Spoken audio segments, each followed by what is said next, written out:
Welcome back to All Things Lord of the Rings with your host Alex, also known as Solanus Dracone. Last episode, we began to see the stirrings of the dark curse laid upon Turin through his father's abusive relationship with Morgoth. He began to act the fool, making the formerly secretive Nargothrond march forth in open battle, and he even dismissed the very warnings of Ulmo, the Lord of all water and one of the chief gods of this world, to break down that bridge and hide. Morgoth obviously found out that Nargothrond was getting uppity, and so he decided he was going to make them his next target. He sent out an army of orcs, with Glaurung, the father of all dragons, in the lead. Nargothrond rode forth with Orodreth and Turin in the lead, proud and ferocious and ready to do battle. Unfortunately, none of them could stand up to what was coming at them. Not only was the orcish army fecking huge, but no one except Turin could take the sight of Glaurung because he was protected by his dwarven masks somehow. Orodreth was killed and Gwyndor mortally wounded. The army of Nargothrond got utterly slaughtered. Turin alone, since he could hold his piss in his bladder, went and snatched Gwyndor up and carried him off the field, laying him to rest on a patch of grass in the forest. Gwyndor was like, "I'm dead, dude. Do me this last favor. Leave me behind and go back to Nargothrond and protect Findulas. She's your only hope to escape the curse." With a heavy heart, Turin did as he was asked and left the battlefield, taking what few surviving soldiers remained back with him. Sadly, before he could make it back, Glaurung and the orcs got there first. The very bridge that Turin had built served as an easy walkway for the great dragon, who simply busted down the doors of the once great city and just slaughtered almost everyone within, with the orcs taking the women and children as slaves for Morgoth. This is the scene that met Turin's eyes as he finally made it back to the city. While he gave it his best shot, carving a path through the orcs across the bridge to try and save the captives, all his homies had bailed on him, because have I mentioned how trouser-browningly terrifying a dragon is? Glaurung then slipped on in between Turin and the exit. It was time for some dragon bants. "Hey there, son of Urin. Nice to meet you," the dragon said.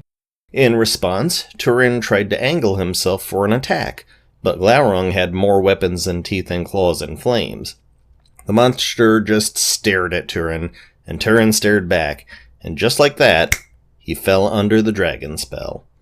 There is no such thing as a human or elf in all of the history of Middle-earth who could resist staring directly into the eyes of a dragon who was trying to bamboozle them, let alone the great father of all dragons. Glaurung then started putting his poison into Turin's mind. "You're a miserable piece of shit, son of Urin. You spat on what Thingol offered you. You killed your best friend. You seduced another man's lady. You took over the control of Nargothrond and tried to swing your nuts while you left your own mother and sister to rot up in Dorloman. You're dressed like a prince while they're in rags, and even though they're dying to find you, you don't even give a damn. Your dad's gonna be real proud of you when he hears about this, and I'm gonna make sure he hears about this." As I said before, nobody could resist that kind of hypnotism, and Turin bit it all hook, line, and sinker. He just stood there, taking the abuse, feeling like a huge piece of shit, while the orcs calmly trotted the captives off to their fate. Findulas tried to holler at our boy, but even though he heard her, he couldn't do anything about it. It wasn't until the prisoners were way too far out to save that Glaurung released Turin from the spell. Like coming up from the worst angry hangover ever, Turin tried to make a swing at the beast, but Glaurung just laughed. "You want to die? I'll be happy to kill you. But that won't help your mother and sister. You didn't pay any attention to that elf bitch.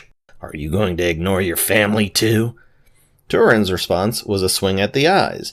Glaurung's retort was, "Well, you're brave, I'll give you that. Braver than anyone I've ever met. Even on our side, we respect valor. I'm gonna do you a solid. You can go. Run to your family if you can. Go on, get out of here, or anyone who can possibly remember this day will remember what a piece of crap you were for passing up this chance."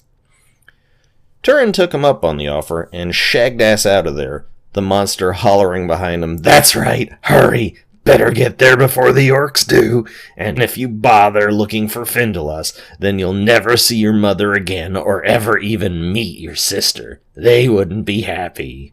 And he lolled heartily upon that. Well, that was obviously a good day for Glaurung. He accomplished his mission, and now it was time for the rewards.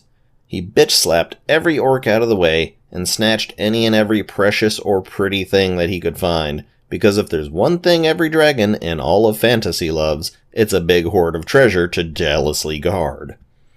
Turin ran on, his mind filled with the lies of Glaurung, the parting cries of Findulas, and the image of his family being tortured by orcs.